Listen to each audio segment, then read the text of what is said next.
Magandang umaga po sa ating lahat. Narito ang ating weather update para sa araw ng Miyerkules, May 6, 2026. Meron tayong binabantayan na low pressure area dito sa loob ng ating Philippine Area of Responsibility. Ito'y huling namataan sa line 670 kilometers east ng Hinatuan, Surigao del Sur. Mababa naman yung tsansa nito na maging isang ganap na bagyo, pero bilang isang ganap na low pressure area, inaasahan natin magdadala ito ng mga pag-ulan lalo na dito sa ilang bahagi ng Visayas at dito sa May, Mindanao. Para sa ating forecast track dito sa low pressure area, inaasahan natin tatawid ito ng Mindanao patungo dito sa may southern Palawan. At inaasahan din natin na posible na itong magdala ng mga pag-ulan mamayang gabi dito rin sa eastern section ng Visayas at Mindanao. Hindi rin natin inaalis ang posibilidad na ito'y mag-dissipate dahil na rin sa interaction niya sa kalupaan ng Mindanao. Para naman dito sa bagyo na minomonitor natin sa labas ng ating PAR, sa ngayon tropical depression category pa rin naman ito at ito'y huling namataan sa line 2,395 kilometers east ng northeastern Mindanao. May taglay na lakas na hangin na 55 kilometers per hour at pagbugso na umaabot ng 70 kilometers per hour. Ito'y kumikilos westward sa bilis na 10 kilometers per hour.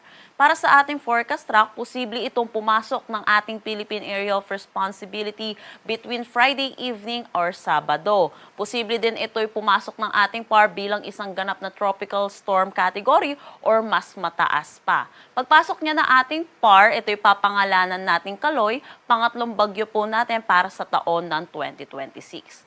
Habang nasa loob ng ating Philippine Area of Responsibility, nakikita po natin posible din itong humina dahil na rin sa unfavorable environmental conditions. Pero hindi rin natin inaalis yung posibilidad na ito'y lumapit, lalo na sa atin sa eastern section ng ating bansa. So sa yun po, tutok po tayo lagi sa updates na nilalabas ng Pag-asa hinggil sa development na itong dalawang weather system na ating minomonitor.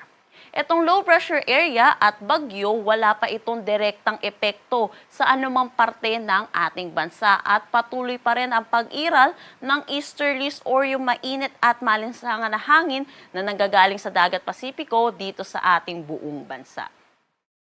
Para sa magiging panahon natin ngayong araw dito sa Luzon, inaasahan natin patuloy tayong makakaranas ng maaliwalas na panahon, pero yun din po, asahan natin yung init at alinsangan, lalo na sa tanghali hanggang hapon. Mababa yung tsansa ng mga malawakang pag-ulan, pero posible ang mga isolated rain showers o kaya mga localized thunderstorm, lalo na sa hapon at sa gabi.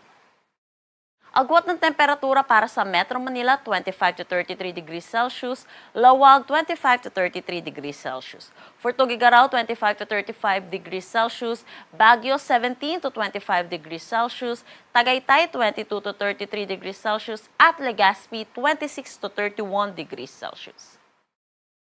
Para naman dito sa may Eastern Samar, Southern Leyte, Dinagat Islands, pati na rin sa Surigao del Norte, inaasahan natin mamayang gabi itong low pressure area ay makakaapekto na sa kanila at magdadala rin ng mga kalat-kalat na pag-ulan. At yun din po gaya ng sinabi ko kanina, habang patawid po ito ng kalupaan, nadadagdagan din yung areas dito sa may Visayas at Mindanao ang makakaranas ng mga pag-ulan sa mga susunod na araw. Para dito sa may Palawan, nalalabing bahagi ng Visayas at Mindanao, ngayong araw, makakaranas pa naman sila ng maaliwalas na panahon. Pero yun din po, asahan din po natin yung mga isolated rain showers o kaya mga localized thunderstorm lalo na sa hapon at sa gabi. Agwat ng temperatura para sa Calayan Islands at Puerto Princesa, 25 to 32 degrees Celsius. Dito sa Iloilo at Cebu, 26 to 32 degrees Celsius. Tacloban, 25 to 32 degrees Celsius. Cagayan de Oro, 24 to 32 degrees Celsius. Zamboanga, 25 to 34 degrees Celsius. At Davao, 25 to 35 degrees Celsius. Para naman sa ating heat index na nilabas kahapon dito sa Metro Manila, nakapagtala tayo ng 38 to 40 degrees Celsius. At ang pinakamataas nating naitala ay 44 degrees Celsius. Dito ito sa may Tacloban City, sa may Leyte.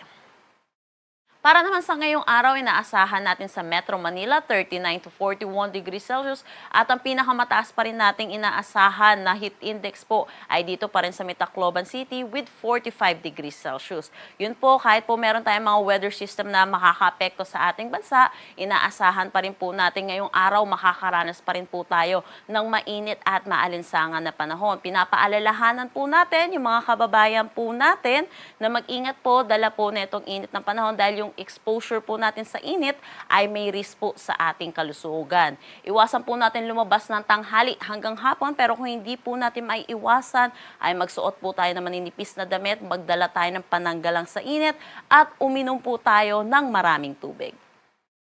Wala naman tayong nakataas na anumang gale warning sa anumang seaboards ng ating bansa. Ang sunrise mamaya ay 5:32 a.m. at ang sunset mamaya ay 6:14 p.m. Para sa karagdagang impormasyon, bisitahin ang aming mga social media pages at ang aming website pag-asa.dost.gov.ph. At yan po muna ang latest dito sa Pag-asa Weather Forecasting Center. Chanel Dominguez po at magandang umaga.